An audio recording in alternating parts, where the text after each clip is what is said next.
Ana, aí a gente vê lá no YouTube, né, muito estudo, palestra sua ali, e às vezes é lógico que o palestrante ele traz ali alguns aspectos pessoais, né, mas muitas vezes não, né, a gente fica sem saber, né, e como a gente estava até conversando ali antes, é legal a pessoa ver que muitas vezes o caminho pode ser parecido ou igual, né, daquele tarefeiro que está no bem, né. No teu caso, você já veio de família espírita ou teve algum contato com a doutrina? Em que momento, né? Que você pode dizer? Rapaz, a história é longa, hein? Vai deixar eu contar. Sim, com certeza. Então, quando eu nasci, os meus pais já tinham uma casa espírita nos fundos da minha casa. Eu nasci num bairro aqui de Santa Teresa, muito antigo. Aqui no Rio de Janeiro, esse bairro é um bairro português.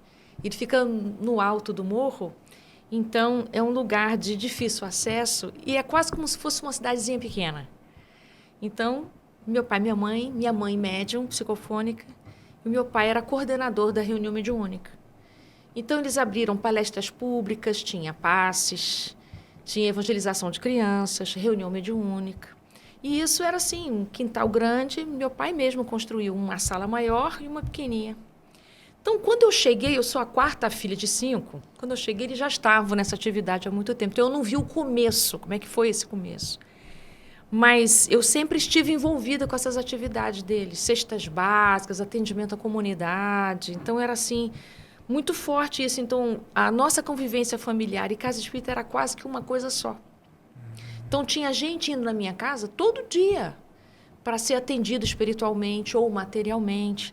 Então, se alguém queria doar coisas, doava lá em casa. Então, lá sempre tinha sacolas de roupa, sacola de sapatos, mantimentos, e aqueles que precisavam também vinham. Então, foi um trabalho assim social imenso, né, na nossa região. E eu conheci a doutrina assim.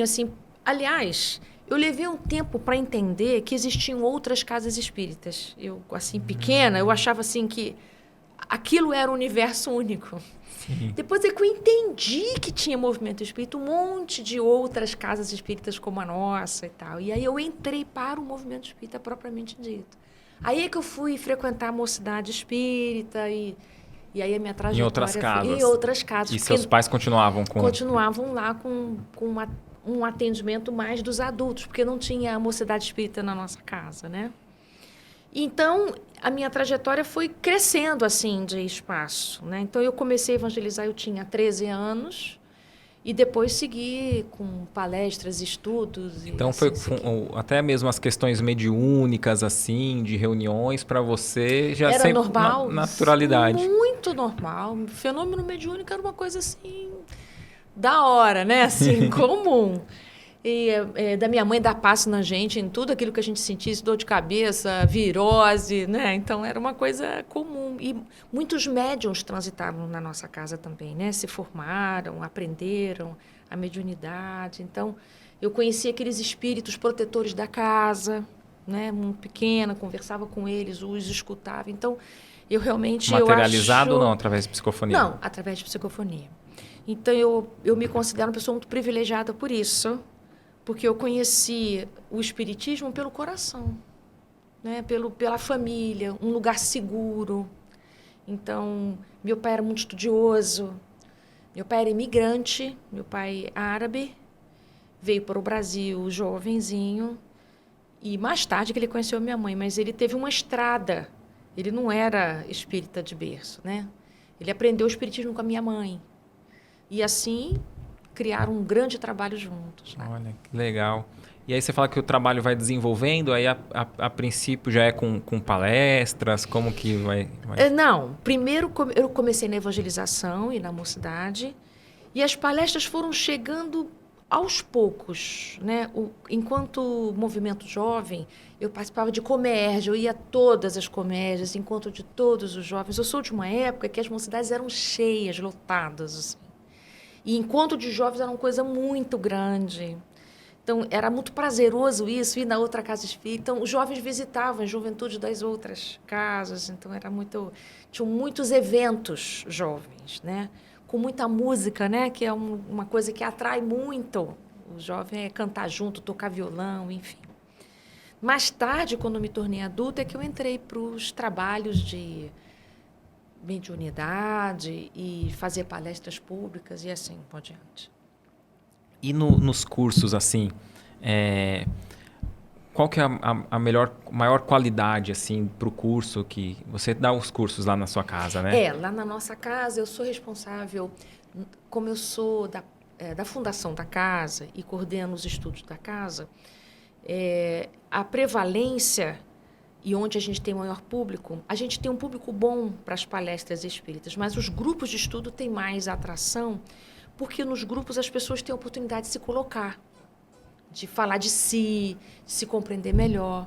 Então, como eu tenho uma formação psicoterápica, eu aproveito esses instantes de grupo de estudo para poder trazer para eles exercícios de autoconhecimento e de aprofundamento desses conhecimentos na experiência cotidiana, né? Então, por isso que E qual você acha que é a maior dificuldade que as casas têm tido, assim, com relação aos cursos, de modo geral? Então, porque fica mais... É mais seguro para quem ainda não tem algum tipo de prática com isso, de coordenar grupos, porque não é tão simples coordenar um grupo. Você precisa ter alguma prática com isso, algum treino com isso. Então, na nossa casa, nós temos uma atividade chamada roda de conversa. Então, mas a gente faz o treinamento desse coordenador. A gente ensina ele a coordenar grupo, a liderar diálogos, a poder fazer uma correlação da teoria com a prática. Então, precisa de uma certa capacitação para isso. Não precisa ser uma capacitação técnica, mas aprender a lidar com essas adversidades naturais de um trabalho novo. Então, eu acho que tem lugar para tudo na Casa Espírita, né? Então, o público da palestra, ele é aquele público que está chegando, que ainda tem medo, acha que vai acontecer manifestação de espírito na sala, enfim, né? Quem vai para as rodas de conversa, quem vai para os diálogos, já está um pouco mais à vontade e quer se compreender. Tem vontade de contar o que acontece consigo. Então, eu acho que são atmosferas diferentes, né? De um público para outro. E ao mesmo tempo que ele traz ali a sua dor da vivência, ele também quer essa relação com o espiritual. Aprender o espiritismo no mesmo momento ali? Sim, é claro que as pessoas que não têm muita clareza do que o espiritismo vêm com uma ideia de consulta ainda, né? Sim, Quer saber... porque assim, essa roda de conversa já pode ser a primeira que a pessoa não pode. precisa ter passado por nenhuma outra. Não tem pré-requisito. Então, às vezes, ele quer saber, quer receber uma carta de um ente querido que morreu, quer saber tirar um encosto, né? Então, tem esses pedidos e a gente tem ali aquele momento de esclarecimento, né? Eu acho que também é uma boa porta de entrada, né? Que legal. O que você achou desse corte? Coloca aqui nos comentários a sua opinião sobre esse tema.